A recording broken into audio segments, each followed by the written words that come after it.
1 Samuel 18. Saul e Davi terminaram a sua conversa.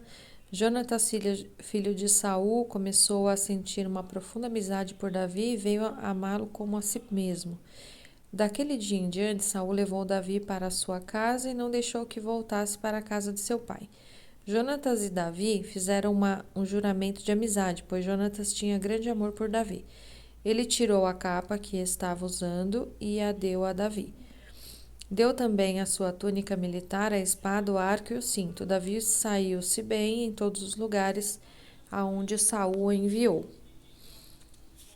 Então Saul o prometeu a comandante do seu exército, e isso agradou a todo o exército, inclusive aos outros oficiais.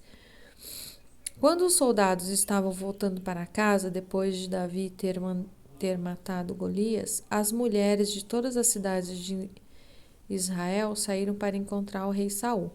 Elas cantavam canções alegres, dançavam e tocavam pandeiro e lira. Alegravam-se e cantavam assim: Saul matou 1000, Davi matou 10.000.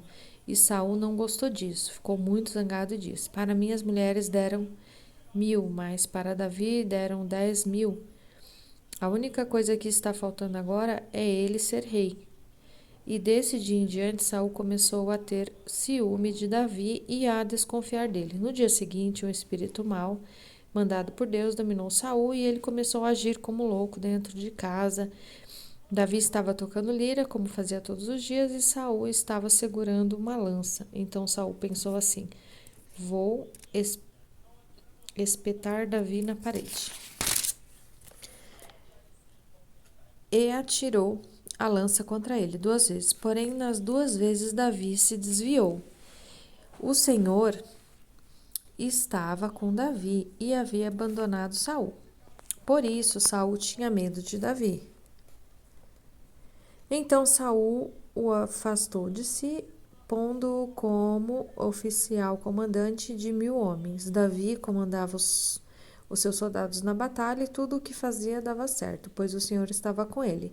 Saul viu o sucesso de Davi e ficou ainda com mais medo dele, mas em Israel e em Judá todos amavam Davi, porque ele era um líder corajoso. Então Saul disse a Davi: Aqui está Merabe, a minha filha mais velha. Eu a darei em casamento a você, com a condição de que você me sirva como soldado valente, fiel e lute nas batalhas de Deus o Senhor. Saul pensava que desta maneira os filisteus matariam Davi e assim não teria ele mesmo de fazer isso. Davi respondeu: Quem sou eu e quem é a minha família em Israel para que eu seja genro do rei? Mas quando chegou a época de Merabe ser dada em casamento a Davi, ela foi dada a um homem chamado Adriel, da cidade de Meolá.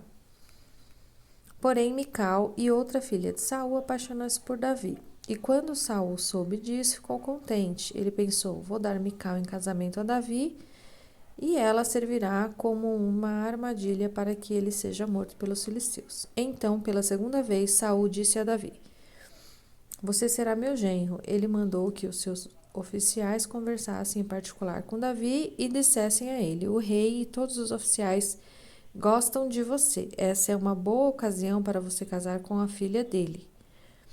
Então eles falaram com Davi e ele respondeu: Ser genro do rei é uma honra grande demais para uma pessoa pobre sem valor como eu. Os oficiais contaram a Saul o que Davi tinha dito e ele ordenou que dissessem o seguinte a Davi: Tudo o que o rei quer de você em pagamento pela noiva são os prepúcios de 100 filisteus mortos como vingança contra os inimigos dele. Saul tinha planejado isso porque assim Davi seria morto pelos filisteus. Os oficiais contaram a Davi o que Saul tinha dito e ele ficou entusiasmado com a ideia de ser genro do rei. Antes do dia marcado para o casamento, Davi e os seus soldados foram e mataram 200 filisteus. Aí Davi levou ao rei os prepúcios dos filisteus mortos e os contou na presença dele, para que assim se tornasse seu genro.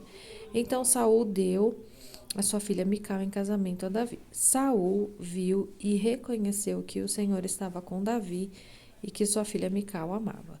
Por isso ficou com mais medo ainda de Davi e pelo resto de sua vida foi seu inimigo. Todas as vezes que os exércitos filisteus saíram para lutar, Davi conseguia mais vitórias do que todos os outros oficiais de Saul e assim ficou muito famoso.